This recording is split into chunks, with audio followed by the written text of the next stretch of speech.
Hello everyone, welcome back to the aspirants. कैसे हैं आप सब? आई होप आप सब अच्छे होंगे और अपने एग्ज़ाम्स की तैयारी भी अच्छे से कर रहे होंगे। ये हमारा रहेगा mock test number 7 for JKP constable exam. इससे पहले ऑलरेडी हमारे 6 मॉक टेस्ट आ चुके हैं। आई होप आपने वो वाले मॉक टेस्ट अभी तक अटैम्प्ट कर लिए होंगे। नहीं किए हैं कोई बात नहीं, ये वाला मॉक टेस्ट आप लगा लो, इसके बाद आप वो वाले मॉक टेस्ट भी अटैम्प्ट कर लो और देखो आप कहाँ पे वो करते हो, आपका स्कोर क्या बन रहा है। जितने भी वहाँ पे क्वेश्चंस होते हैं कोशिश करो कि 80 to 90% से ज़्यादा ही आपका वहाँ पे स्कोर आए। इस वाले मॉक टेस्ट में हमारे क्वेश्चंस रहेंगे 25। नेगेटिव मार्किंग करके आपका स्कोर इसमें रहना चाहिए अबो 21, ठीक है। फिर ही मैं समझूंगा कि आपकी तैयारी अच्छे से चल रही है। ये वाला मॉक टेस्ट होगा इंग्लिश, कंप्यूटर्स और रीजनिंग के। यहाँ पे मिक्स क्वेश्चंस होंगे। आपको पता है 25 मार्क्स का इंग्लिश है, 10 मार्क्स का कंप्यूटर्स है एंड 25 मार्क्स का रीजनिंग प्लस मैथमेटिक्स है। मान के चलो 10 to 15 मार्क्स वहाँ से रीजनिंग में ही आएंगे, तो कहीं ना कहीं 45 to 50 मार्क्स आपके कहाँ से आएंगे? इन्हीं 3 कंपोनेंट से आएंगे। तो आपका ये वाले कंपोनेंट पे होल्ड अच्छा होना चाहिए। और हाँ, वीडियो स्टार्ट करने से पहले एक बार अगर आप में से कोई भी जेकेपी कांस्टेबल एग्जाम के लिए जो भी स्टूडेंट्स पढ़ रहे हैं और अगर आपका कुछ कंपोनेंट रहता है या फिर आप चाहते हो रिवाइज़ करना है हमें कुछ सिलेबस, आप फटाफट से प्लेलिस्ट में जाओ। वहाँ पे GK of Jammu and Kashmir as well as GK of India and world पे प्लेलिस्ट बनी हुई है। 10 to 15 मिनट्स में हमने हर एक टॉपिक पे वीडियो कवर की हुई है, तो वैसे आपकी रिवीजन काफ़ी जल्दी से हो जाएगी। तो आप वहाँ से जाके रिवीजन कर सकते हो। Now let's get started. Before starting the video आप सभी वीडियो को एक बार लाइक कर दें। So our first question is from prepositions. चलो बताओ यहाँ पे क्या लगेगा। I am waiting dash the bus. I am waiting dash the bus, यहाँ पे क्या आएगा? At the bus, for the bus, in the bus या फिर ऑन द बस। मैं बस के लिए वेट कर रहा हूँ। तो यहाँ पे क्या आंसर आएगा हमारा? आई होप आपने बिल्कुल सही आंसर लगाया होगा। आई एम वेटिंग फॉर द बस। अब मान के चलो अगर यहाँ पे मैं आपको एक और एग्जाम्पल देता, आई am waiting dash the bus stop. क्या यहाँ पे फिर भी और आता या फिर कोई और प्रीपोजिशन आती? क्या आता फिर यहाँ पे? फिर आता यहाँ पे आई am waiting eight the bus stop. वो सेंटेंस देख के ही आपको पता चलेगा कौन सी प्रीपोजिशन वहाँ पे लगेगी। इतना सा इंग्लिश तो आपको पता होनी चाहिए। चलिए, he is sitting dash a chair dash a room. क्या आएगा यहाँ पे? He is sitting dash a chair dash a room. At a chair in a room नहीं आएगा। At a chair inside a room ये भी नहीं आएगा।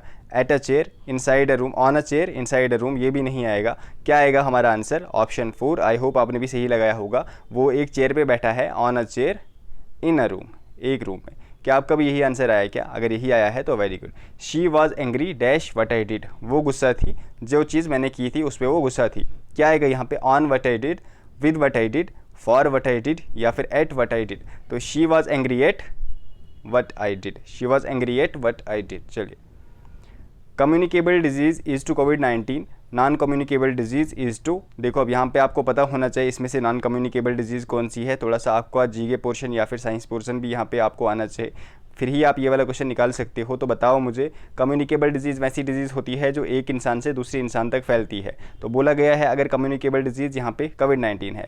Non communicable disease is to क्या आएगा यहाँ पे? कैंसर, कॉलरा, मलेरिया या फिर टीबी। तो आपने ढूंढनी है नॉन कम्युनिकेबल डिजीज़। कौन सी है non communicable disease? Non communicable disease is to cancer. चलिए, बाकी सब कम्युनिकेबल डिजीज़ ही हैं।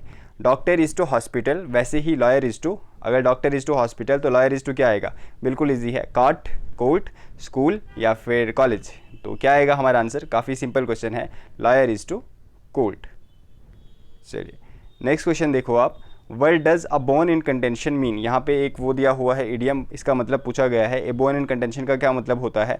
A strong bone, a subject of argument या फिर डिस्प्यूट, अ वीक बोन या फिर कंटेंडिंग फॉर अ बोन। क्या आएगा इसका आंसर? सभी आंसर दे दो। अ बोन ऑफ कंटेंशन क्या आंसर है इसका? वेरी गुड, आई होप आप सबने सही आंसर दिया होगा। That is a subject of argument, जिसकी वजह से लड़ाई झगड़ा जो भी चल रहा है या फिर आर्ग्यूमेंट चल रहे हो, ऐसा सब्जेक्ट इसको बोलते हैं हम। इसके लिए एक इडियम है, a bone of contention. What does catch 22 mean. Catch 22 का क्या मतलब होता है? Easy to do, very expensive, a difficult situation with no easy solution या फिर to face a difficult situation bravely. तो कैच 22 का मतलब क्या होता है? काफ़ी ज़्यादा बार ये वाला क्वेश्चन भी पूछा गया है इन डिफरेंट एग्जाम्स। कैच 22 का मतलब होता है a difficult situation with no easy solution. समझ गए? चलिए, what is the antonym of the word audacious. Audacious का क्या मतलब होता है? यहाँ पे ऑडिशियस का एंटोनिम पूछा गया है, मतलब कि इसका ऑपोजिट वर्ड पूछा गया है। तो ऑडिशियस का क्या मतलब होता है? वैलरस, स्टालवर्ट, वेलियंट या फिर क्रेवन। अब सबसे पहले आपको पता होना चाहिए ऑडिशियस का मतलब क्या होता है। सो ऑडिशियस को हम बोल सकते हैं एक तरीके से बोल्ड या फिर डेयरिंग या फिर ब्रेव बोल सकते हैं। तो वेलरस का भी सेम मतलब होता है, स्टालवर्ड का भी वही मतलब होता है, वैलियंट का भी सेम मतलब होता है। क्रेवन का मतलब होता है वीक या फिर कमज़ोर, या फिर हम बोल सकते हैं डरपोक, एक तरीके से डरपोक। तो इसका एंटोनिम पूछा गया है तो हमारा आंसर आएगा क्रेवन। चलिए, what is the synonym of the word destitute? Destitute का क्या सिनोनिम है? सिनोनिम पूछा गया है यहाँ पे, मतलब कि इसका जैसा ही मीनिंग दूसरे किस वर्ड का है? वेल ऑफ, बेरेफ्ट, ऑप्यूलेंट या फिर प्रॉस्पेरस। तो हमें पता है, देखो दो तो आप यहाँ से निकाल सकते हो कि प्रॉस्पेरस का मतलब होता है जिसके पास अच्छी खासी वो हो, कमाई हो, या फिर कोई भी चीज़ें हो सकती हैं दूसरी। वेल ऑफ का भी सेम मतलब होता है। बेरेफ्ट या फिर ऑप्यूलेंट में आपको मैं बताऊँ, बेरेफ्ट का मतलब होता है ऐसा इंसान जो डिप्राइव है बहुत सारी चीज़ों से, उसको हम बोलते हैं बेरेफ्ट। तो डेस्टिट्यूट का यहाँ पे सिनोनिम क्या आएगा? इसका सिनोनिम आएगा बेरेफ्ट। चलो नेक्स्ट क्वेश्चन देखो आप, most of the people dash with their dash hands. चलो लगाओ यहाँ पे क्या आएगा। आई होप आप सब बिल्कुल सही लगाओगे। पहले में पहला ऑप्शन आएगा, सेकंड आएगा, थर्ड आएगा या फिर फोर्थ आएगा? क्या आएगा? Most of the people right with their right hands. मतलब यहाँ पे ये पूछा गया है कि मोस्ट ऑफ द पीपल लिखते हैं अपने राइट हाथ से, दाहिना हाथ होता है ना, उससे लिखते हैं। तो सबसे पहले आएगा WRITE लिखना, ठीक है, पहले वाला आएगा WRITE, ये वाला नहीं आएगा, ये भी नहीं आएगा, इन दो में से कोई एक आएगा। तो चलो देखते हैं, यहाँ पे आएगा WRITE, मतलब लिखते हैं वो विद देयर राइट हैंड्स, अपने दाहिनी हाथ से। तो इसके लिए हम कौन सा वर्ड लिखते हैं? ये वाला, राइट। कहाँ पे है ऑप्शन? फर्स्ट में WRITE, सेकंड में RIGHT, मतलब कि हमारा third option will be correct. चलिए नेक्स्ट देखो, my teacher gave me a very good dash. मेरे टीचर ने मुझे बहुत अच्छी डैश दी, मतलब क्या दी? यहाँ पे क्या पूछा गया है? तो जितना हम समझ पा रहे हैं यहाँ पे एडवाइस दी, मतलब कि एडवाइस दी हमें, क्या बताएंगे इसका हिंदी या उर्दू मीनिंग होता है? एडवाइस का मतलब यहाँ पे सजेशन होगा। तो यहाँ पे आंसर हमारा क्या आएगा? My teacher give me a very good advice, ठीक है। चलिए next is, the boy dash fell off his bicycle has hurt his leg. यहाँ पे प्रोनाउन लगाना है हमें, मतलब कौन सा प्रोनाउन आएगा यहाँ पे? The boy whom fail off his bicycle तो नहीं आएगा, ही फेल ऑफ हिज बाइसिकल भी नहीं आएगा। कौन सा यहाँ पे प्रोनाउन आएगा? यहाँ पे आएगा the boy who fell off his bicycle has hurt his leg. आपके भी सारे करेक्ट जा रहे हैं ना? आई होप आपके सभी करेक्ट जा रहे होंगे, क्योंकि उतना डिफिकल्ट नहीं है और इसमें समझाने वाला भी उतना कुछ है नहीं। तो आई होप आप सभी करेक्ट लगा रहे हो। मीट माई डॉटर अनामिका, मेरी डॉटर अनामिका से मिलो। डैश इज़ एन आर्टिस्ट, कौन सा प्रोनाउन आएगा यहाँ पे? It is an artist, her is an artist, she is an artist या फिर दे इज़ एन आर्टिस्ट? कौन सा प्रोनाउन आएगा? वेरी सिंपल क्वेश्चन फिर से, शी इज़ एन आर्टिस्ट, वो ये एक आर्टिस्ट है। चलो, please pass me rice dash I am very hungry, ठीक है। यहाँ पे डैश की जगह कौन सा आर्टिकल पूछा गया है, यहाँ पे कौन सा आर्टिकल लगेगा? प्लीज़ पास मी या राइस नहीं आएगा, नॉन काउंटेबल है। एन भी नहीं आएगा। क्या यहाँ पे द आएगा? द भी नहीं आएगा, क्यों? क्योंकि यहाँ पे कोई स्पेसिफिक राइस नहीं है ये, और वैसे भी फूड के साथ जनरली कोई भी आर्टिकल नहीं लगता है, तो यहाँ पे कोई भी आर्टिकल नहीं आएगा। क्या आपका भी ऑप्शन 4 आया है यहाँ पे? आपने भी नो आर्टिकल लगाया है यहाँ पे? इफ़ येस, तो अगर आपके सभी के सभी अभी तक करेक्ट जा रहे हैं, मेक श्योर आप वीडियो को एक बार सभी लाइक कर दें।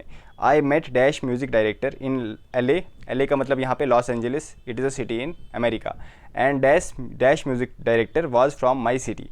कौन से आर्टिकल्स यहाँ पे लगेंगे? I met dash music director in Los Angeles.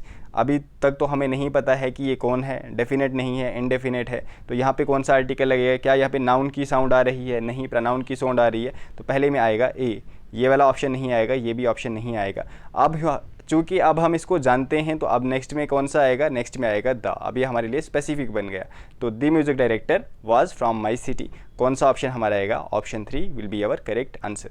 Next is, which functional की या फिर विच फंक्शन की is use for opening help. कौन सा फंक्शन की यूज़ होता है for opening help? F1, F2, F3 या फिर F4? चलो बताओ सभी। वेरी गुड, आई होप आप सब ने बिल्कुल सही आंसर दिया होगा। F1 is use for opening help. Which of the following is not a programming language. इसमें से कौन सी नहीं है प्रोग्रामिंग लैंग्वेज? जावा, कोबोल, पाइथन या फिर लाइनक्स, या फिर लाइनक्स भी बोलते हैं या फिर लिनक्स भी बोलते हैं। इसमें कौन सी नहीं है जिसको हम प्रोग्रामिंग लैंग्वेज बोलेंगे? Linux is not a programming language, it is an operating system. What is the full form of PNG in computer image graphics. PNG की फुल फॉर्म क्या होती है? इमेज वगैरह में हम यूज़ करते हैं ना PNG, तो इस PNG की फुल फॉर्म क्या है? आपको पता है कंप्यूटर से काफ़ी ज़्यादा फुल फॉर्म्स वगैरह पूछी जाती हैं। Printable new graphic, port natural graphic, portable network graphics या फिर पोर्ट न्यू ग्राफिक्स? चलो बताओ सभी आंसर, PNG की फुल फॉर्म क्या है? आप सभी काफ़ी यूज़ करते होंगे। करेक्ट आंसर रहेगा पोर्टेबल नेटवर्क ग्राफिक्स। चलिए नेक्स्ट क्वेश्चन देखो, the memory unit that communicates directly with the CPU is called, ऐसी मेमोरी यूनिट जो डायरेक्टली CPU के साथ कनेक्ट करती है या फिर कम्युनिकेट करती है, ऐसी मेमोरी को हम क्या बोलते हैं? Cache memory, backup memory, main memory या फिर ऑक्सिलरी मेमोरी। तो कौन सी मेमोरी होती है वो? चलो वेरी गुड, आई होप आप सबने बिल्कुल आंसर करेक्ट दिया होगा, दैट इज़ कैशे मेमोरी। चलो आपके लिए क्वेश्चन है, अब आप मुझे कमेंट सेक्शन में आंसर दे दो, फास्टेस्ट मेमोरी कौन सी है? फास्टेस्ट मेमोरी कौन सी है? कैशे, आंसर दो, कैशे, रजिस्टर्स, रैम या फिर उसके अलावा कोई और, आप मुझे आंसर कमेंट सेक्शन में दे दो। फास्टेस्ट मेमोरी कौन सी होती है? जब भी कंप्यूटर को कुछ ढूंढना होता है सबसे पहले कहाँ पे जाता है वो, आप मुझे आंसर दे दो। Crypto locker is a form of which of the following, crypto locker यहाँ पे क्या चीज़ है? It is a ransomware, adware, spyware या फिर वर्म्स। क्या है क्रिप्टो लॉकर? याद रखना इंपॉर्टेंट है, it is a famous ransomware. फिरौती मांगता है ये। चलिए, Johan started moving towards north, अब इसने नॉर्थ की तरफ मूव किया है तो वेस्टी ऐसे जा रहा है ये। आफ्टर मूविंग 5 किलोमीटर्स, यहाँ पे हम नीचे देख पा रहे हैं कि यहाँ पे इसने कुछ इसका डिस्टेंस वगैरह का तो कुछ पूछा नहीं है, तो डिस्टेंस को भूल जाओ। ही turn 360 degree and move 1 kilometre, 5 kilometre ऊपर जाने के बाद ये 360 डिग्री मूव किया, ये हो गया यहाँ तक 90, इसके बाद फिर से 90 हो गया 180, फिर से 90, कितना हुआ 270, फिर से 90, मतलब कि ये ऊपर नॉर्थ की तरफ ही फिर से फेस किया, पूरा घूम के वापस वहीं की तरफ आ गया, फिर से नॉर्थ की तरफ इसने फेस किया, फिर से 1 किलोमीटर चला। ठीक है, अब ये 360 है, इसको हमने घुमाया, फिर से 1 किलोमीटर, मतलब ये 6 किलोमीटर नॉर्थ की तरफ ही चल रहा है। ठीक है, देन ही टर्न राइट, अगर ये नॉर्थ की तरफ चल रहा है, इसका राइट कौन सा है? ये वाली साइड, तो ये वाली साइड राइट चला गया, हो गया मतलब ही वॉक्स 2 किलोमीटर, इस तरफ ईस्ट की तरफ घूम रहा है तो ये। ठीक है, इसके बाद देन ही टर्न्स लेफ्ट, अब अगर ये इस तरफ जा रहा है, अब ये फिर से लेफ्ट की तरफ जा रहा है, इसका लेफ्ट ऊपर की साइड ही आएगा, और ये 7 किलोमीटर चला। Which direction is he facing now, तो आप ही मुझे बताओ कौन सी डायरेक्शन में है ये? तो now he is still in the north direction, मतलब कि नॉर्थ डायरेक्शन ही फेस कर रहा है, तो आंसर हमारा रहेगा नॉर्थ डायरेक्शन। चलिए नेक्स्ट देखो, A is brother of B and C is father of A, D is brother of E, is daughter of B. ठीक है, who is uncle of D, blood relation निकालना है हमें, तो सबसे पहले हम देखते हैं A is brother of B, C is father of A. ठीक है, सी जो है वो फादर है ए का, तो इसको टॉप पे रखो सी को। ठीक है, सी यहाँ पे आ गया, C is father of A. D is brother of E, ठीक है, कोई रिलेशन नहीं बन रहा है, इसको पहले साइड पे छोड़ो। E is the daughter of B, ठीक है, जो ई है she is daughter of B. ठीक है, चलिए अब देखो, अब हु इज़ द अंकल, अब ई के साथ कोई और रिलेशन बन रहा है क्या? डी इज़ ब्रदर ऑफ ई, मतलब कि डी और ई आपस में भाई बहन है, भाई बहन है या फिर भाई हाँ भाई बहन ही होंगे ऑब्वियसली, क्योंकि ई इज़ डॉटर ऑफ ये, तो ये भाई है इसका। ठीक है, D and E are brothers and sisters, B A और ए, मतलब बी और ए तो ब्रदर है, अब बी का हमें पता नहीं है, ये इसकी बहन भी हो सकती है, इसका भाई भी हो सकता है। चलो क्वेश्चन देखो, क्या हमारा क्वेश्चन निकल रहा है क्या? Who is the uncle of D, पूछा गया है डी का अंकल कौन है, मतलब कि इसका अंकल कौन है, तो ऑब्वियसली इसका अंकल कौन आएगा, क्योंकि बी का ये जो है ये भाई है, अब ये बहन हो या फिर इसका भाई हो फ़र्क नहीं पड़ता है, इसका अंकल कौन आएगा? इसका अंकल आएगा ए। ठीक है, option A will be correct answer. क्या आपका भी यही आंसर आया क्या? आप मुझे कमेंट सेक्शन में बता दो। In a certain code pencil is written as dash and how will paper be written in the same code. अब हम देखते हैं क्या लॉजिक लगाया है इन्होंने। पेंसिल क्या किया है इन्होंने? EPCNLI, हाँ हम समझ गए, मैं तो समझ गया, आप समझ गए क्या? बताओ क्या किया है इन्होंने। देखो उन्होंने क्या किया है, फर्स्ट 2 लेटर्स को आगे पीछे लिखा है, मतलब P की जगह E लिखा है, E की जगह P लिखा है, उसके बाद NC को भी वही किया है, और सारे वर्ड्स के उन्होंने वैसे ही लिखा है। ठीक है, हम भी ट्राई करते हैं। पेपर को कैसे लिखेंगे हम? पहले हम A लिखेंगे, फिर हम P लिखेंगे, फिर हम E लिखेंगे, ठीक है, फिर P लिखेंगे, क्योंकि R के बाद कोई दूसरा लेटर है नहीं यहाँ पे, तो R अपनी ही जगह आएगा। तो APEPR कहाँ पे है ये वाला ऑप्शन? APEPR, ऑप्शन 5th और option 4th will be our correct answer. क्या आपका भी यही आंसर आया? मुझे कमेंट सेक्शन में बता दो। What is the missing number in the series 100, 299, उसके बाद डैश, फिर है 997। तो यहाँ पे क्या लॉजिक लगा होगा? चलो लगाओ, 1 के बाद 100, मतलब कि प्लस 99 ऐड हुआ है। ठीक है, प्लस 99, उसके बाद हुआ है ऐड 199। ठीक है, उसके बाद हुआ है ऐड 199। ठीक है, पहले 99, फिर हुआ है 199। फिर चलो कोशिश करते हैं 299 ऐड करते हैं, क्या बनेगा? 299 प्लस 299 कितना बनता है? तो ये बनता है 598। उस पर अगर हम 399 करेंगे तो बनेगा 997। ठीक है, यही हमारा सीक्वेंस बन रहा है कि पहले 99 ऐड हुआ है, फिर उसके बाद 199 ऐड हुआ है, फिर 299 ऐड हुआ है, उसके बाद 399 ऐड हुआ है, अगर हम 299 ऐड करेंगे तो आंसर क्या रहेगा हमारा 598 हमारा इसका करेक्ट आंसर रहेगा। क्या आपका भी 598 आया? आप ज़रूर मुझे कमेंट सेक्शन में बता दो आपका स्कोर कितना बन रहा है। ये हमारा आज का लास्ट क्वेश्चन है, अच्छे से क्वेश्चन को पढ़ो। If red is called blue, blue is called white, white is called green, green is called yellow and yellow is called pink. फिर पूछा गया है what is the colour of milk. ठीक है, अब मिल्क का कलर क्या है? वाइट, ब्लू, ग्रीन या फिर येलो। आई होप आपको दिख रहा होगा। अच्छे से क्वेश्चन पढ़ो, इसका आंसर आप सब मुझे कमेंट सेक्शन में दे दो कि आपका क्वेश्चन या फिर आपका आंसर क्या रहा। देखो, आप में से काफ़ी सारे स्टूडेंट्स करते रहते हैं कि क्वेश्चन इजी मत लाओ, मीडियम मत लाओ, डिफ़िकल्ट लाओ। ट्रस्ट मी, आपको क्वेश्चंस एग्जाम में ऐसे ही आएंगे। आप एक बार देख लो, ये 10th लेवल पे एग्ज़ाम हो रहा है, यहाँ पे आपको कैट के, ट्रस्ट मी, कैट के या फिर सी सेट टाइप के क्वेश्चंस नहीं आएंगे, कैट गेट सी सेट टाइप के क्वेश्चन नहीं आएंगे। आपको एक मीडियम लेवल के ही क्वेश्चंस आएंगे। आपने बस ये कोशिश करनी है कि आपका जो सिलेबस है ना वो ज़्यादा से ज़्यादा कवर हो जाए, सो दैट वहाँ पे जब आप क्वेश्चन देखो तो ये मत सोचो ये कहाँ से आ गया। क्वेश्चन जो होंगे इजी ही आएंगे, आपके सिलेबस से ही आएंगे। बस आप ये चीज़ का ध्यान रखना कि आपने सिलेबस अपना पूरा कवर किया हुआ हो। मैं चाहता हूँ कि अगर मैं चाहूँ तो मैं ऐसे भी क्वेश्चंस ला सकता हूँ, मैं आपको बता भी सकता हूँ। अगर मैं आपको, ट्रस्ट में, हमारे पास जो JKPSC के लिए स्टूडेंट्स मॉक देते हैं ना, उनको मैं बता के करता था कि आज शाम को आप ये वाली चीज़ रिवाइज़ करके आ जाओ, ठीक है, ये वाली चीज़ पढ़ के आ जाओ।